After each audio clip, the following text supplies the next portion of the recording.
Hey guys, this is Hannah and this is Bookworms Talk. And today we're going to talk about Entwined with You by Sylvia Day, the third book in the Crossfire series. This was my most anticipated book of 2013. I have been waiting since November of 2012 for this sucker to come out. I was really excited, to say the least. And I wanted to show you guys my shirt because I freaking love this shirt, and I'm going to link below where you can buy it. It's on cafepress.com. You can get it through Sylvia Day's website if you want to go look through her extras. But yeah, so I have a Crossfire shirt. Look at, isn't it cool? And so now that I gave you a clear boob shot, lovely, I'm going to tell you what this book is about with my non-spoiler section. So Gideon, being Gideon and doing Gideon things, he gets an apartment next door to Eva. I mean, he owns the building, so that's something easy to swing. Shouldn't raise too many red flags, I don't think. I was looking over my shoulder this entire book. Everything that they did, I'm like, that could get you caught. That could definitely get you caught. I'm paranoid. And we get to go through the whole case and we understand more about what, okay, that's a lot. We don't really understand verbatim what happened to Nathan, but Gideon's eaten up about it. And we know how he is with his nightmares. Well, guess what? He gets more because he does feel bad about Nathan. He's not just this cold and heartless person. He did this because it's necessary to protect Eva and he would never regret it for that reason. But he still feels bad about it, which I think was really important because it would make it really difficult to empathize with him, I think, if he just did it and didn't feel bad about it. It's hard not to get into details of this book because I don't want to spoil anything. So much happens. In that last 50 pages, I cannot tell you how much happens. My stop had 62 pages left and I said, I need to sleep. I've been saying I need to sleep since about midnight. 3 hours later, it was literally, this book was the epitome of one more chapter and I'll go to sleep. 3 in the morning. 3 in the morning. We get to go through the anxiety-ridden case and see how that pans out. And then, that's not the only drama, I promise. You know how in Reflected in You, how Gideon had to keep distance with her and that he used Corrine to make the press look like he's moving on. And we get to deal with more of Eva's insecurities in that area because that woman annoyed the hell out of me, but that's nothing new. She annoys me all the time. So yeah, that's the non-spoiler section. I'm sorry, it's like literally a sentence long, but I can't give anything away for you guys and I don't want to. So much happens in this book. There are plenty of things that are tied up in a nice, neat little perfect bow, but then there are plenty of things that are left frayed very much on purpose, and I am not concerned in the least about the 4th and 5th books that are going to be next in this series because there is plenty of story left to tell. I'm not worried at all. If you guys have any information on those 4th and 5th books and ideas of what it's about, anything like that, comment below. Find me on social media. You'll be my friend. I love it when people tell me news because I'm so out of touch with those things. So yeah, I will see you guys later next time when you have read it. Bye!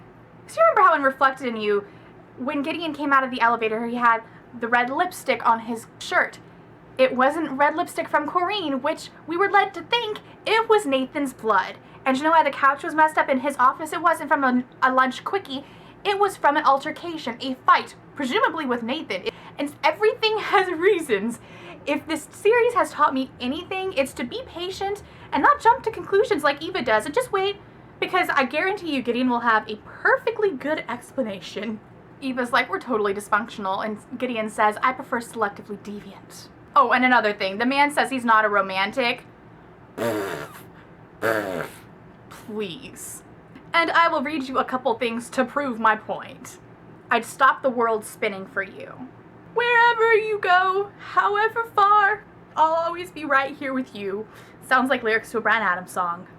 Gideon's cheese lines were quite abundant in this book, and I never ceased to swoon at them, despite how cheesy they were. You are my lucky charm, you're magically delicious. Could never look at Lucky Charms the same way again.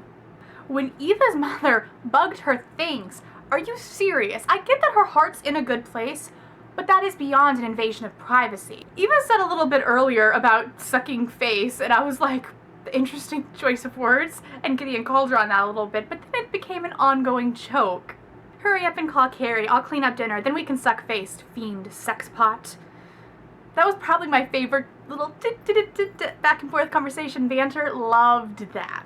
I found myself swooning at the little things that Gideon does. Like after the club and he was working on his laptop in bed with her. And it meant that he wanted to be near her. He could have gone to the office, but he wanted to be in bed with her. And I don't know why that made me swoon so much. It's just like with holding the hair back while you puke, he just does all the right things. When Eva'S father found out about what Nathan had done to her, oh my God.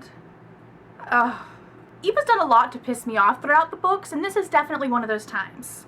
Eva kept bringing up how awful she felt when they were apart and they weren't together, and because it is technically Gideon's fault, he was doing it for her own good, but she kept bringing it up, and he already feels bad. Can you stop reminding him? Was it selfish of me that when Gideon told Eva that the police have a suspect and that it isn't him, that I didn't even think about who's going to take the fall? I was just too concerned with Gideon getting off. Oh wow, out of context. Not a I've been watching too much Innuendo Bingo. When Gideon said, I don't give a shit about the car, I care about your safety, what? A man saying, I don't give a shit about an Aston Martin. That car is sex on wheels. So for him to say that, that's definitely love. This is another one of my favorite little out of context pieces. So Gideon said, you're my favorite ride, and Eva said, you're my favorite joystick. The Russian fucking mob and sex trafficking and what? I mean, now I don't have to feel bad about some innocent guy, because even if he hadn't done that, he's done other things, and I'm a karma believer, and he had what was coming. And so for him to end up with Nathan's sapphire bracelet, that is the one thing that has bothered me throughout the whole book, because I'm thinking, how did that happen? And then Gideon says later something to the effect, which I was a little bit confused by, so if you understand it and I'm just missing something obvious, please let me know in the comments. But it was some sort of quote-unquote favor that somebody did and will probably collect on from Gideon. But I'm like, who would want to do that? And then another thing that I was a little bit, there's something happening here, is Megumi. She's missing from work. Okay, she's sick, but she's not answering Eva's phone calls. And for a little bit I thought, what? Is she feeding some sort of information? I don't know what I thought happened. And I'm very nervous by that because there's nothing just of consequence in here. It all means something. And then a little bit later, the case is shelved. You know how Eva's safe word is Crossfire? Well, then Gideon used Crossfire, and I was really confused by this whole scene. And he's like, not as in the safe word, as in it's too much, as in just his love for her is so much, it's too much. It's like when you love someone so much it hurts. And so that's what Crossfire means to him now. I don't even know how to go about describing this next part. Never read it. What is another way to describe that? Dual anal play. That's good. I mean, the position I know about, but it's the anal thing that I haven't before, and that was different. But it was a huge sign of trust from Gideon because he was raped, and he did tell her to stop, and she didn't. And think about it as if it were reversed. If she told him stop and he didn't, we would be furious with him. But see, then here we're acting because it's from Eva's point of view that it's all good. And I'm like, I'm mad at Eva at that point. And then she misreads all these signals and he's being so distant and he's being quiet. And you messed up so bad. At this point, it was when I said, nope, I gotta keep reading. There's no stopping at this point. There's just none. There's no hope in pausing anything. And so she runs into the ocean because she thinks that she upset him. And she's a runner. That's what she does. And he follows after her and he pulls her out of the water and he's just like, marry me. And she's automatically like, yes. And I'm just like, did that just happen?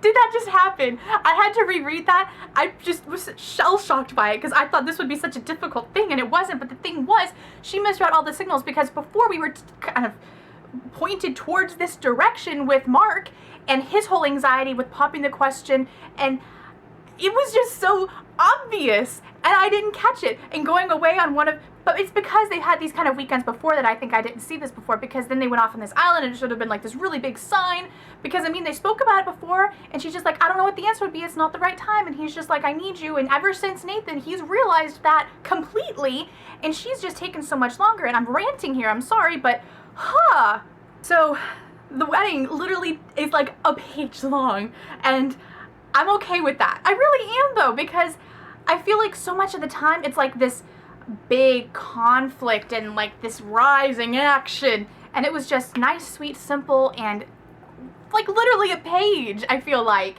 And so then they go back to New York, and then Eva talks with Carrie, and he's mad at her, and then we find out that he knocked up Tatiana. Tatiana, the model that we're not fond of. And I'm just like, holy shit. That's one of those frayed edges that will not be tied up for us. It's left there hanging. So the Korean thing in her suicide attempt, I kept wanting to like just tell Gideon, it's not your fault. Because I'm that kind of person that feels guilty about shit that I had no control over. I just do that. I don't know what it is about my personality. I don't know. I'm like that. And I find a little bit of that character in him too. And so he feels bad about all that sort of stuff. And then suicide, I mean, his father committed suicide and she knew that. Corinne knew that. And the kicker of this all is she was pregnant. And we're teased for like about a good chapter thinking it's Gideon's.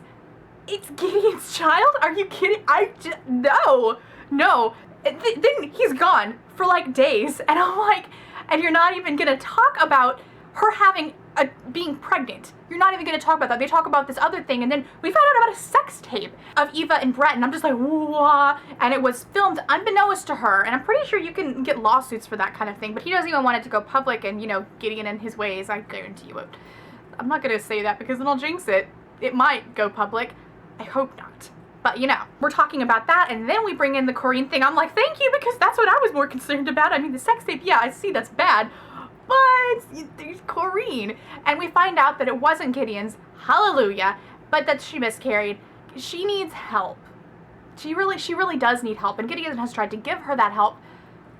It just obviously hasn't worked.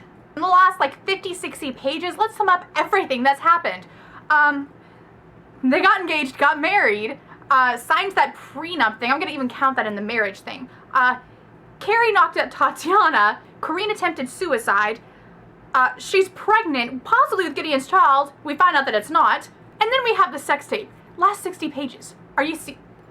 Can anything else happen? I've known for quite a while about the fourth and fifth, well, the fourth book I've known for quite a while. I just recently found out about the fifth book. But then at the end, she has this little note to us, and it's nice to see it in print. Yes, dear reader, you're right. This can't possibly be the end. Gideon and Eva's journey isn't quite finished yet. I look forward to seeing where they'll take us next. I really hope he gets his nightmares under control. That's what I'm going for in the fourth and fifth books. Yeah, so I hope that gets worked out and everything, and let me know what you think is going to happen in the fourth and fifth books. I'm really excited.